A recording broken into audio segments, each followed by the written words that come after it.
everyone, and this is Black of the Berry. I'm Nikki. If you're new, welcome, and if you are returning, I appreciate the love. I actually appreciate the love from everybody, but I just want to shout out all my newcomers.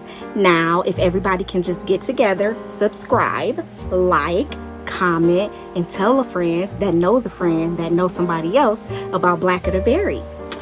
Today I want to get started with, I want to do a classic look today, like something that's more 1940s, 50s kind of a vibe. And I want to give like a bold lip, maybe do some strong brow, keep the base kind of basic. So yeah, let's get started. So first off, we're going to start off with the base. Bases, we're going to do primer first. You know, you can't do nothing without primer. Primer is going to pretty much set the tone for everything. Primer, look at primer as the foundation pretty much. So we're going to go ahead and prime. Now, I really wanted to do this look because I was watching something on television and it really got me thinking it was something that was set in like the 1940s, 1950s, somewhere in there. And I really enjoy the makeup and how everything was very simple and simplistic. And they focused on the details of everything without the so much, color and all that kind of stuff. So I got to thinking, why don't I do something that's more of a classic Betty vibe? I call it a classic Betty look. I got that from Clueless. Y'all remember the movie Clueless? And Alicia Silverstone called her mom like a Betty. So that's where I got that from. So that look from like the 1940s, 1950s is like a classic Betty look. And when I think of a classic Betty look, the first person that comes to my mind for me is Dorothy Dandridge. I'm not really sure if you guys know who Dorothy Dandridge is, but she was a beautiful Black woman. She was an actress and she was a performer / singer in the 1940s, 1950s. And she pretty much broke down a lot of the barriers for African American women in the entertainment industry. So Dorothy Dandridge was born in November 1922, and she was born in Cleveland, Ohio, Midwest. Anyway, she was born to her mother, who is known in the entertainment industry. Her mother's name was Ruby Dandridge. And she was an actress who mostly she was in films, but she mostly played slaves or maids back then in the 1920s and the 1930s. So when Dorothy Dandridge was born, she was already prone to the nuances of the entertainment industry. So her mother involved her along with her sister in the entertainment industry through singing and performing. They were in a group. Her sister's name was Vivian. And Vivian and Dorothy were in a singing group together. And I believe Etta James was also in that group. And if you guys don't know who Etta James is, well, that's a whole nother conversation. But they were in a singing group together when they were really young. They were like not even teenagers. I want to say they were pre-teens, but they were in the singing group together. And since their mother worked a lot, the person who went with them on their performances was their mother's it was their mother's good friend, Genevieve. Now, later on in life, people found out that Genevieve was really their mother's girlfriend. Talk about the scandal there. In the 1920s and 30s, can you imagine what people would have thought about two women being together as lovers? I couldn't even imagine. So they would always tell people that their mother's girlfriend, who was Genevieve, was really their aunt, but it wasn't their aunt. it was their mother's girlfriend. So she would go with them to all performances. And she was very, very, very strict, extremely strict on them. There were words of abuse and all that kind of stuff, but she was extremely strict. So Dorothy Dandridge was also known as Dottie, FYI. So Dottie and Vivi, or her sister Vivian, didn't really have a lot of freedom, or really didn't have like a lot of fun. They were busy performing and in the show business. So while they were out performing, I think I need some more foundation. What do you guys think? I kind of see this little spot over here that didn't get covered up, but it's okay. I guess I'm just gonna put like a little bit more. So while they were out performing, Dottie, or Dorothy, met a guy who was in a group called the Nicholas Brothers. And she ended up dating one of the brothers from the Nicholas Brothers group. And eventually they ended up getting married. His name was Harold. And he made pretty good money for back then. Like, he was what we call today, like, balling. Like, he was saucy. He was a little spicy. He was dripping in it, okay, in them dollars. And so Dottie didn't really have to worry about much. She still, like, continued to perform and all that kind of stuff, but she didn't really have to if she didn't want to. But that was like her dream, was to be in the entertainment industry. And eventually she ended up kind of getting some small roles here and there, acting. Nothing major, nothing big. Most of her performing was on the stage singing. And eventually they ended up having a little girl. Her name was Carolyn, and they ended up calling her Lynn. Now, Miss Lynn was born with some developmental disabilities. So Dottie, or Dorothy, ended up staying home and, making sure her daughter had the best help and care from nurses and medically as she could. Harold was really not involved as much when it came to Carolyn. He was out making the money, honey. He was out performing and doing all of that and traveling. So it was basically Dottie and Carolyn for the most part. Brow time. So while Harold was off performing with his brother, the Nicholas Brothers, Dottie was trying to make a career for herself while she cared for her developmentally disabled daughter, Carolyn. So Dottie basically ended up getting small roles here and there in the movie industry. It was basically non-major motion pictures that she ended up being in, and it really wasn't the type of film that she felt like she deserved, but it paid the bills, and it helped also to get Carolyn the best medical treatment and nurses that they could find at that time.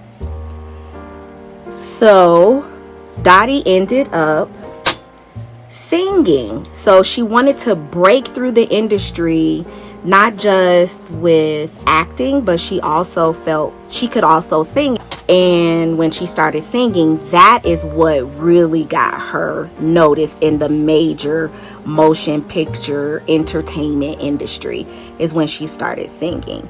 There weren't a lot of places for African Americans in the 1930s, 1940s to perform and get their name out there. So she started off singing in nightclubs and bars and things like that. And eventually she ended up getting better roles in movies. She ended up landing a role as Carmen Jones and Carmen Jones. And she ended up acting alongside Harry Belafonte. At first, she did not get the role of Carmen Jones. She pretty much had to sell herself on the role of Carmen Jones. She ended up at first getting the role of the woman who Harry Belafonte ended up leaving for Carmen Jones. After she, I guess in her own way, persuaded the director, whose name is I believe his name is Otto Preminger. She ended up in her own way persuading him, honey, and she ended up landing the lead role of Carmen Jones, which not a lot of people agree with at the time. Now, it has been said that she did not sing her own parts in the Carmen Jones movie or musical. There was another lady, she was an opera singer, who ended up singing the actual songs, but Carmen Jones did do the acting, and I guess you could say lip syncing the songs. But she did an amazing job. Actually, she did so well that she ended up being nominated for an Academy Award for her role as Carmen Jones, which was a lead role. So Dorothy Dandridge was the first African American woman to be nominated for leading actress in a movie. How Miss Dorothy Dandridge ended up persuading the director, his name is Otto Preminger, she actually ended up dating this man. She ended up seeing him, having an affair with him. By the way, at the time, she was still married. Though her husband was off traveling everywhere, she was still married. And Otto was actually married as well. And they were dating kind of behind the scenes. And she was kind of hoping that he would divorce his wife and marry her. And he basically had the lifestyle that she wanted. He had the money, he had the fame, he was able to cast in movies, and he was able to, get her roles. And she admired him, I think. My mouth is dry. But at any rate, he had a little chocolate side piece, y'all. And she just knew for sure that that man was going to leave his wife. So I went ahead and I did some of my brow off camera. Harold and Dorothy divorce. Now, Dorothy, on the other hand, like I said, she has been nominated for an Academy Award for leading lady. And she is pretty much on cloud nine. Her sister Vivian is a jealous hot wreck. Dorothy ended up losing that award. She ended up losing to Grace Kelly. Grace Kelly won that year. And if you guys don't know who Grace Kelly is, just know she ain't black. But what she is also known for is playing in the movie Porgy and Bess, which she played alongside Sidney Poitier. She was pretty much ahead of her time. No one wanted to be the one to give a black woman a leading role in any other films at that time, no matter if you were Academy nominated or not. And that was the downfall of Dorothy Dandridge, was that she came at a time where people just weren't ready. Because in the industry today, black women are still having and finding that it is difficult in the entertainment industry. It is difficult as far as roles, it is difficult as far as the pay, and it's difficult as far as the respect as well. So it really has not changed much, but Dorothy Dandridge went through a lot just for the Taraji P. Hensons to exist, the Halle Berrys, the Octavia Spencers. She made it possible for the Viola Davises. And had she not gone through some of the turmoil that she went through, I really don't know who the next up would have been at that time. She ended up going through several more relationships. not only with black men, but also white men, and none of them lasted. None of them were a success. So she ends up right back in the bars, right back in the nightclubs, and eventually she dates, then she marries, and then she divorces again. She went through a lot of abuse, and she ended up bankrupt. She ended up putting her daughter into a state hospital, and she was trying to get her career back on track, but it never happened that way, guys, unfortunately. And she ended up dying September 8th, 1965.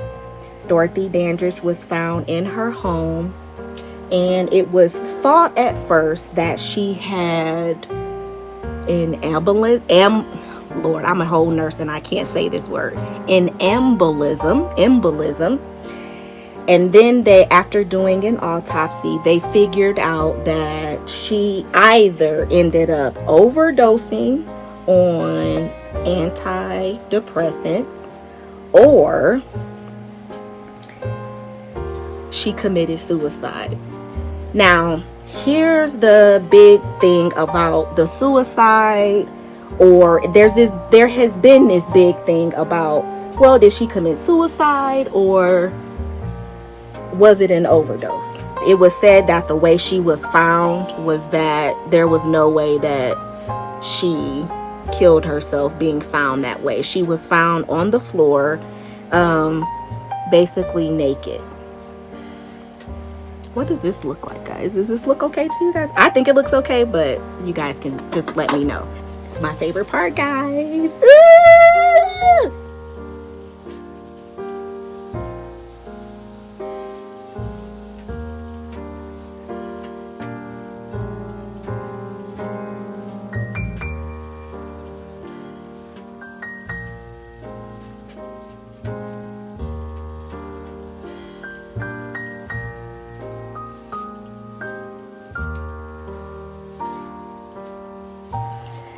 Ooh, I love that. And I would want to do a good lip. So let's do my eyelashes and then the highlight. So first we're going to do some eyelashes.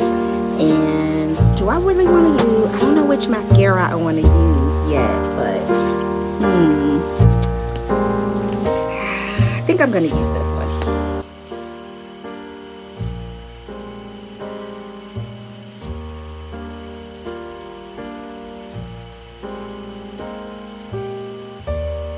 You guys, my lashes at the bottom are not the longest and not the thickest. I've got pretty good lashes at the top, but at the bottom, they're really scarce.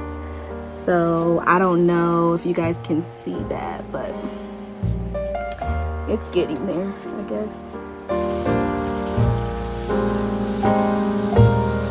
And yes, I do make the ugly face when I put on mascara. I have tried so many times not to, but I do. So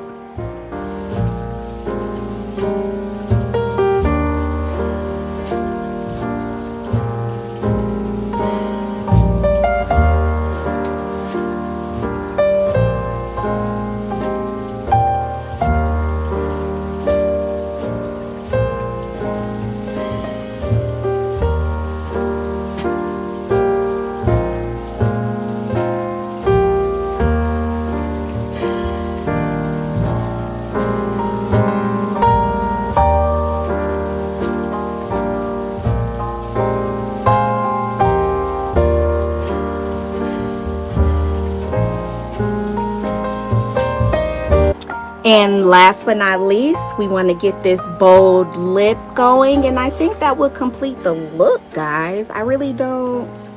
Like I said, I'm channeling Dorothy Dandridge. I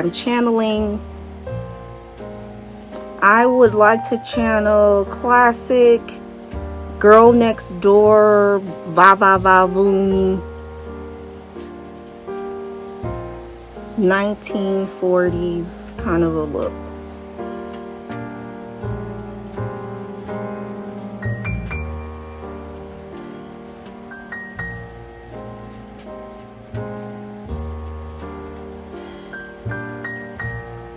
And don't be trying to clock my little fur stash right here. I know I got a little fur stash, but it's mine and I love it. So I'm not kicking it off anytime soon. One time I tried to wax it, guys, and it was a hot disaster when I tried to wax my little fur stash. It was a hot disaster. Maybe the next time I'll do it in front of you guys or with you guys so you can see how horrible it was, but it was horrible.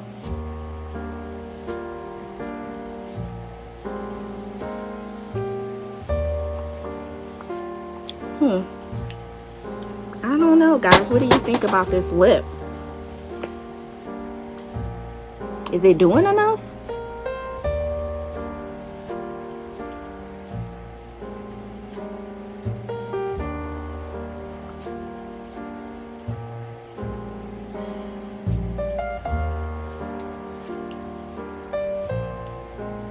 It's gonna have to be enough because this is it for me. What do you guys think? Oh, you know what? Dorothy Dandridge was known for these 2 moles and beauty marks on her face. I mean, they were in the most beautiful place. And so I do have one right here. So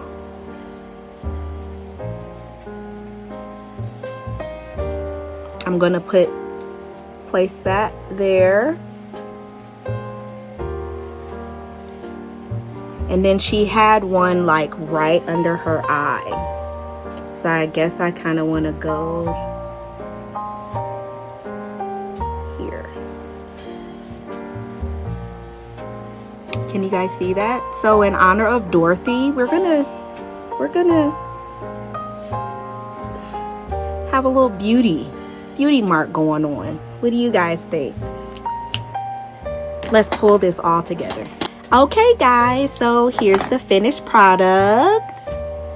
What do we think? What do we think? I'm serving 1940s, 50s Betty Dorothy Dandridge classic beauty vibes. I really think it turned out okay. I do think it kind of serves a little classic 40s, 50s, but yet modern. I do think it's a masterpiece of minimalism as well, serving brow, serving a little lip. But I'm happy with it, and I hope you guys are too. Thank you so much for joining me at Blacker to Berry. Don't forget to subscribe, like, comment, tell somebody that knows somebody that knows somebody that knows somebody else to come on and watch Blacker to Berry, and let's all be a happy, loving family. I hope to see you guys again next week, and also remember, treat each other with kindness, guys. Bye.